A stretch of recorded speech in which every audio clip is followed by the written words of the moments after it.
ഇനി കോൺഗ്രസിന്റെ സ്ഥാനാർത്ഥി നിർണയ ചർച്ചകളിലേക്ക് പോവുകയാണ്. സ്ക്രീനിംഗ് കമ്മിറ്റിയാണ് ഇന്ന് ചേർന്നത്.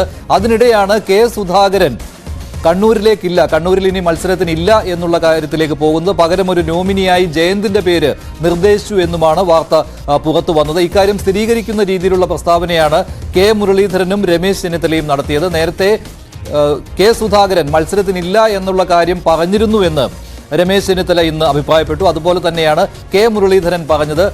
കണ്ണൂരിൽ കെ സുധാകരന്റെ ആവശ്യം ഇല്ല, അതിനേക്കാൾ ശക്തി കുറഞ്ഞ ഒരു സ്ഥാനാർത്ഥി മതി എം വി ജയരാജനെ തോൽപ്പിക്കാൻ. ഈ ഒരു പ്രതികരണമാണ് കെ മുരളീധരൻ നടത്തിയത്. അതായത് കെ സുധാകരൻ ഇല്ലെങ്കിലും എം വി ജയരാജനെ തോൽപ്പിക്കുവാൻ കഴിയും എന്നുള്ള ഒരു സൂചന നൽകുന്നു. അതുകൂടി കെ സുധാകരൻ കണ്ണൂരിൽ മത്സരിക്കുന്നില്ല, അദ്ദേഹത്തിന് താല്പര്യമില്ല എന്ന വിവരമാണ് ഇപ്പോൾ ശക്തമായിക്കൊണ്ടിരിക്കുന്നത്. പക്ഷേ വി ഡി സതീശൻ ഇക്കാര്യം നിഷേധിക്കുകയുണ്ടായി. സ്ക്രീനിംഗ് കമ്മിറ്റി ചേരുന്നതിനിടെ അദ്ദേഹം മാധ്യമങ്ങളുമായി സംസാരിച്ചിരുന്നു പുറത്തു വന്ന്.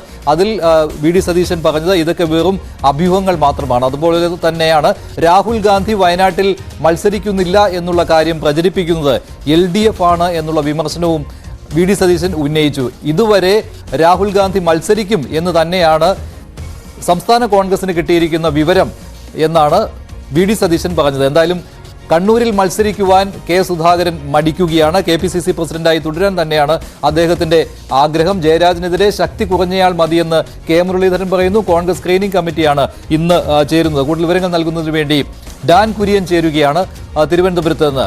ഡാൻ, സ്ക്രീനിംഗ് കമ്മിറ്റിയിൽ ഏതൊക്കെ പേരുകൾ ഉയർന്നു വന്നു? ഇതിൽ എന്തെങ്കിലും മാറ്റം ഈ MP-മാരുടെ കാര്യത്തിൽ സംഭവിക്കുമോ? കെ സുധാകരൻ മത്സരിക്കുമോ? ഇതൊക്കെ ഉള്ളുവല്ലോ ആകാംക്ഷ. എന്താണ് ഏറ്റവും പുതുതായിട്ട് നൽകാൻ കഴിയുന്ന വിവരങ്ങൾ? മഞ്ജുഷ, നേരത്തെ വയനാടിന്റെയും ആലപ്പുഴയുടെയും കാര്യത്തിൽ മാത്രമായിരുന്നു അനിശ്ചിതത്വവും തർക്കങ്ങളും നിലനിന്നിരുന്നതെങ്കിൽ ഇപ്പോൾ ആ തർക്കങ്ങൾ പത്തനംതിട്ടയിലേക്കും കണ്ണൂരിലേക്കും കൂടി വ്യാപിക്കുന്ന ഒരു സാഹചര്യമാണുള്ളത്. KPCC അധ്യക്ഷൻ മത്സരിച്ചേക്കുമെന്ന തരത്തിലുള്ള സൂചനകളൊക്കെ കഴിഞ്ഞ ഏതാണ്ട് ദിവസങ്ങളൊക്കെ രാഷ്ട്രീയ കേന്ദ്രങ്ങളിൽ ഉയർന്നു കേൾക്കുന്നുണ്ടായിരുന്നു. ഹൈക്കമാൻഡിന്റെ നിർദ്ദേശം അത്തരത്തിൽ കെ സുധാകരന് ലഭിക്കുകയും ചെയ്തിരുന്നു. പക്ഷേ അവസാന വാക്ക് കെ സുധാകരൻ്റേത് തന്നെയാകും.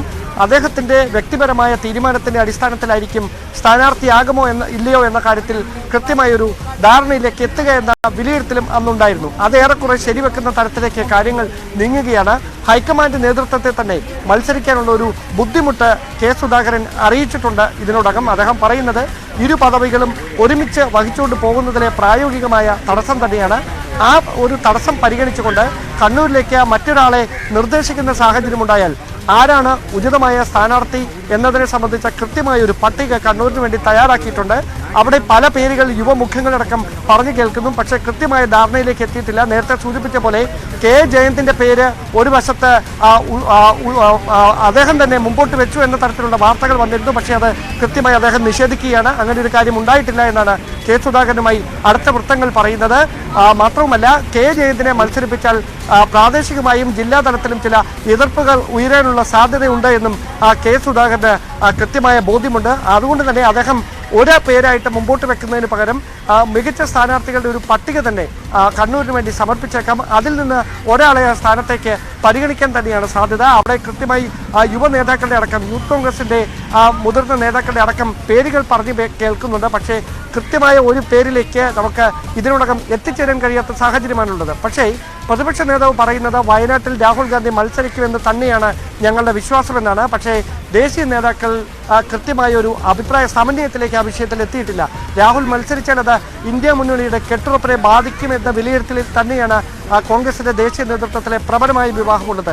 എന്തായാലും സ്ക്രീനിംഗ് കമ്മിറ്റിയിൽ തയ്യാറാക്കുന്ന സ്ഥാനാർത്ഥി നിർണയവുമായി ബന്ധപ്പെട്ട പട്ടിക അത് ഡൽഹിയിലേക്ക് കൊണ്ടുപോകും. അതിനുശേഷം 3-ാം തീയതി കേരള നേതൃത്വവുമായി ഹൈക്കമാൻഡിന്റെ കൂടിക്കാഴ്ച അത് ഡൽഹിയിൽ വെച്ചാണ് നടക്കുക. ഏതാണ്ട് 3-4 ദിവസത്തിനകത്ത് കോൺഗ്രസിന്റെ 16 സ്ഥാനാർത്ഥികൾ ആരായിരിക്കും, സിറ്റിംഗ് MP-മാരായിരിക്കുമോ അതോ അവരിൽ ചിലർക്ക് മാറ്റമുണ്ടാകുമോ, ഇതടക്കമുള്ള കാര്യങ്ങളിൽ വ്യക്തത വരുമെന്നാണ് കരുതപ്പെടുന്നത്. ശരി ഡാൻ, എന്തായാലും കണ്ണൂരിൽ സസ്പെൻസ് നിലനിൽക്കുകയാണ്. വയനാട്ടിൽ രാഹുൽ ഗാന്ധി വരുമോ എന്ന കാര്യത്തിലും ഇപ്പോഴും ഒരു സംശയം നിലനിൽക്കുകയാണ്. അതോടൊപ്പമാണ് പത്തനംതിട്ട കൂടി ആ പട്ടികയിലേക്ക് വരുന്നത്. എന്തായാലും സുധാകരൻ കണ്ണൂരിൽ മത്സരിക്കുവാൻ താല്പര്യമില്ല എന്ന നിലപാടിലാണ് ഇപ്പോഴും.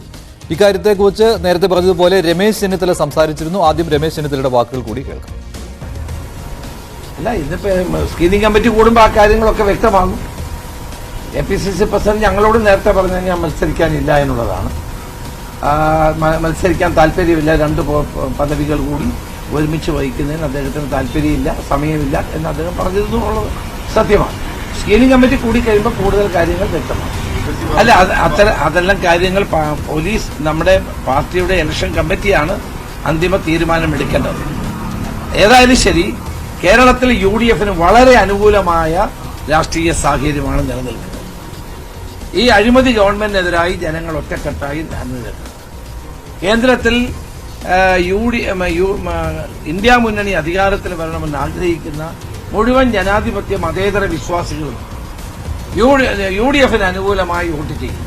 വളരെ നല്ല LDF-ഉം CPM-ഉം ഇതിനെ മറ്റൊരു രീതിയിലാണ് കാണുന്നത്. ഇപ്പോൾ കണ്ണൂരിൽ